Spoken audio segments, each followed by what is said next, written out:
Just to share with you one point about Yud Aleph Nisan, Tashel Lamed Beis, because it was Shnas Hashivim. So Bechlal, that year started in Tashel Lamed Aleph with a Fabrengen. And that Fabrengen was what we call a spontaneous Fabrengen. Afalpi, we knew that the Fabrengen of 24 hours before, but it wasn't a scheduled Fabrengen the way the big Fabrengens were scheduled. And the Rebbe came into the Fabrengen, the Bachrim from Australia, the Shluchim came back that day, the second Kvutza. And the Rebbe said, Yemol the Maimer Mefursim B'yem Ashtei Asar Yem, which is a Yeseidas Dika Maimer, about his Kashrus Take. And there was a Yeseidas by the Chassidim in Meshach the year to make something special out of Yud Aleph Nisan. And the entire year, by every Chassidish Fabrengen, by every Mesiba, by every event, the Elam was being me'eder that medaf kumen some Rebbe af Yud Aleph Nisan. Yud Aleph Nisan that year fell out on a Sunday, and it is before Pesach, but there was a huge Yisederus, und es ist ungekumen a mamish a gewaldike Gresa Kol. Sehr a Gresa Kol is ungekumen af jenem Yud Aleph Nisan, that Yud Aleph Nisan.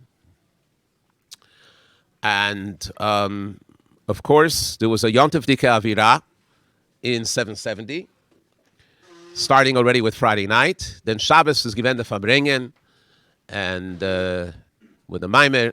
And then after at that Motzei Shabbos, there were Rikudim and Fabrengen in 770. The Elam was a very, very big Sederus. I'm not going into the details of the Fabrengens, because the Fabrengens itself, with Rebbe explained the Psukim and Bechlal that year. Even on Pesach, the first days there were Fabrengens, and the Rebbe explained every Fabrengen another pasuk of Kapitel Ayin Aleph. But I want to speak about his Sederus. The his Sederus was very, very strong. There's even a picture of the Rebbe coming into 770 Sunday afternoon. The Rebbe went to the library because there were certain matonis that were brought and they put in the library, and the Rebbe went to see these matonis, and then the Rebbe was going to mention Yenem Tov. There's a lot of history of that day. But when the Rebbe came back into 770, the Bachrim were dancing in the Zal, and the Rebbe at the Knis of 770 turned to them with a smile and was ma'eded very strong that they should continue dancing. So you saw the Simcha by the Rebbe. Then came the big Fabrengen Yud Aleph Nisan at night, Sunday night. It was a huge Elam, and the Rebbe spoke about the Sichos and Maimorim. There was a famous Maimer then, and after the Maimer, they began to sing again B'cha Hashem Chasisi. There's a videotape of it, but the videotape doesn't really do justice. Because at that point, the Elam is reingegangen in a meredike Yisederus. A sei Yisederus hat der ganze Elam hat sich aufgestellt, and everybody put their hand on the shoulder of the one, as the Baal Shem Tov's Maise, in front of them, und mit getanzt paschit in a gewaltige Weg. Aber was sie gewähnt, sehr begolui, what was very, very noticeable then, is that the Rebbe began to look at each and every person by the Fabrengen in 770. And he started with the Shura on the right of him, and once he finished looking at that row, he went to the next row, until he went all the way up to the pyramids, and then he went to the left. And the more he was looking and nodding to the Elam, the more the Hisayrus.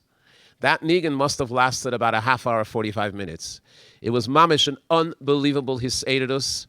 In 770, at that time, you could feel it. And after that Nigan, the Rebbe said, as I waited for this Yisederus. So in other words, the whole Yisederus that happened the whole year, the Rebbe was waiting that it should reach its peak. And then the Rebbe launched the Inyan of the Ayin Aleph Meisdes. And that's when the Rebbe said that you can do it anyway with the Man of the Year, and Ibn Ramensh is Ramensh Agansyor. But Lepeil, the Rebbe launched the Ayin Aleph Meisdes. Now you have to understand, Ayin Aleph Meisdes today is something that happens overnight. But in those days, in Tov Shalamed Beis, to say to Lubavitch to start Ayin Aleph Meisdes was almost like Kriyas Yamsuf. And Lepeil up in his guitar, and the Yor Nochdor of the Rebbe Gizok, the Rebbe said that if you were successful in Ayin Aleph Meisdes one year, you can do Ayin Beis Meisdes this coming year. So what am I saying here is that, of course, the Rebbe could be me'eded us, and the Rebbe is me'eded us to do what we need to do, but the Rebbe wart, as es soll sein, as Russe del Tate. Because that's the uniqueness of Deir Hashvi. The uniqueness of Deir Hashvi is that the Rebbe will us Welt allein soll scheinen lakus. The Rebbe guides us, he leads us, but he wants that we ourselves should come to that recognition.